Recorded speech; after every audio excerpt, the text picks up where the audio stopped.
No American will ever be able to seriously say again, my vote doesn't count. 24 hours after the polls closed, we still don't know who won, Al Gore or George Bush. And we will not know until tomorrow at the earliest. Florida today began an official vote recount. Bush leads Gore in the state by just a minuscule percentage, now down to about 1,400 votes total. Whoever wins Florida will pick up 25 electoral votes, topping the 270 needed to be elected president. But one more wrinkle in the story. Gore leads Bush in the nationwide popular vote by more than 100,000 ballots. So Gore could wind up winning the popular vote and losing the election in the Electoral College. None of this is assured. The candidates made their first public comment.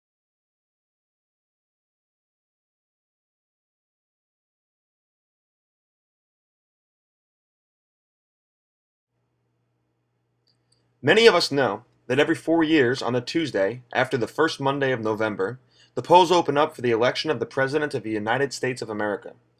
Every free American citizen who has reached the age of 18 years old is able to go to his or her local election site and place their vote for which candidate they believe should be the next leader of the nation. This sounds as though it would be a simple process, and one would think that in a democracy such as the United States of America, the candidate who receives the majority of votes would be the winner. However, as many of us know, this is not the case. While America is a democracy, our current election system does not work off the popular vote exactly. In many cases, when we hold a vote, like in a school election, every student's vote counts equally. The tally is added up, and the person with the most votes wins. This is a form of direct democracy. The presidential election is quite different and relies on a system of representative democracy in an indirect election. In the beginning of the formation of our country, several of the founding fathers argued that the states needed to be equally represented based off their populations. Some states, like New York, are heavily populated, whereas states such as Rhode Island are much smaller and therefore have a lot less people. If we relied on direct elections, the amount of people voting for a presidential candidate in one state could severely outweigh the amount of people voting for a presidential candidate in several other states combined. In fact, James Madison, known as the father of the Constitution, warned against depending on a majority because sometimes a majority belief can actually be a dangerous thing. In order to ensure that our country's leader was chosen with respect to our federalist form of government, the founding fathers established a system of indirect elections that we now refer today as the Electoral College. Under Article 2 of the Constitution, each state has a set number of votes that will be awarded to the presidential candidate that receives the majority of the popular vote in that state. The Article 2 of the Constitution states that each state shall appoint in such manner as the legislature thereof may direct a number of electors equal to the whole number of senators and representatives to which the state may be entitled in the Congress, but no senator or representative or person holding an office of trust or profit under the United States shall be appointed an elector. It sounds confusing, yes, but let's get down to this and see if we can make it a little simpler. Every state, based on the census, which is done every 10 years, is assigned a number of seats in the House of Representatives. New York, a larger state with a heavy population, is currently awarded 29 seats in the House. California receives 53, whereas states such as Rhode Island and Idaho only receive 2 seats each. Every state, regardless of size, also has 2 senators, and each of these seats counts as a vote. So, the amount of electoral votes a state gets is its number of seats in the House plus 2, 1 for each senator. The system is still a bit more complicated because it's not the senators nor the representatives that actually do the voting. Currently, there are 538 electoral votes from all states combined. That means that a presidential candidate needs to receive 270 votes in order to win the election.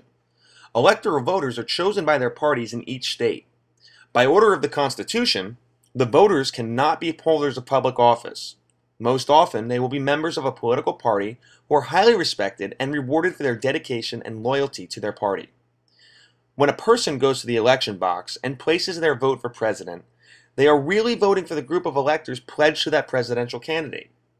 If the candidate receives the majority of the votes in that state, the electors that have been chosen will meet at the state capitol and place their vote for the president to whom they have pledged their vote. So, if there are 100 citizens voting in New York for the president, and 51 choose Barack Obama, then the 31 electors pledged to vote for Barack Obama will meet at the state capitol in December to place their vote for president. Now, even though these voters are pledged to vote for Obama, they can still technically vote for John McCain. This is called a faithless elector. It has happened in the past, but is very unlikely, since the voters would be shunned by their party, and they are more often staunchly loyal to their party and their party's candidate. About half the states actually have laws that can also punish faithless electors. This system acts as a balance between states and popular vote.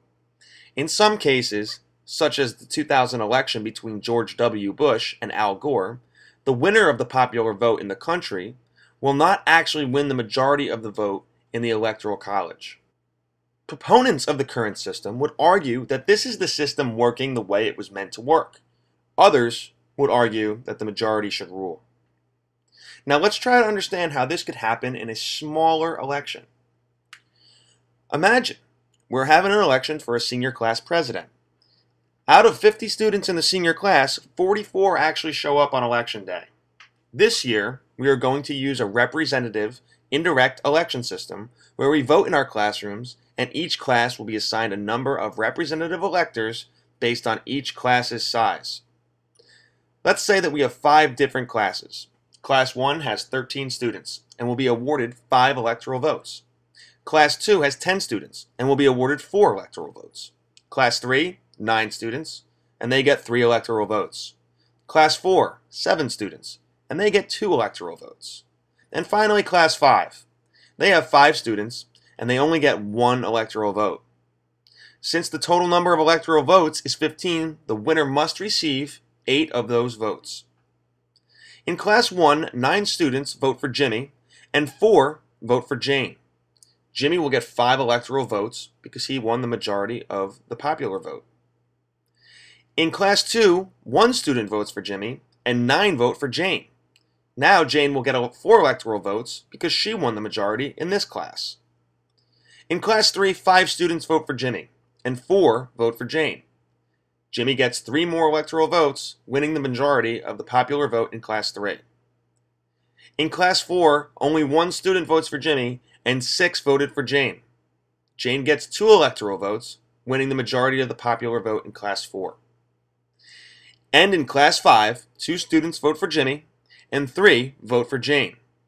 Jane gets 1 more electoral vote because she won the majority of the popular vote in Class 5. So let's do the tally. Jimmy has received a total of 18 out of 44 votes. Clearly not the majority of the popular vote, but since he won the bigger classes, he gets 8 electoral votes, winning the election. Now, Jane received the majority of the popular vote overall, with 26 out of 44, but got less electoral votes, only 7, because she didn't win the majority of the popular vote in the bigger classes, which were worth more electoral votes. This is just what happened in the 2000 election with George Bush and Al Gore. Many people argue that because of this system, their vote doesn't count.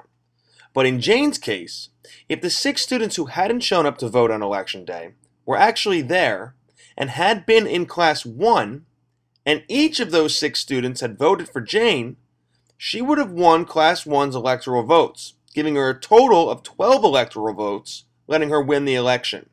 She also would have had 32 out of the 50 popular votes. So as you can see, every vote truly does count.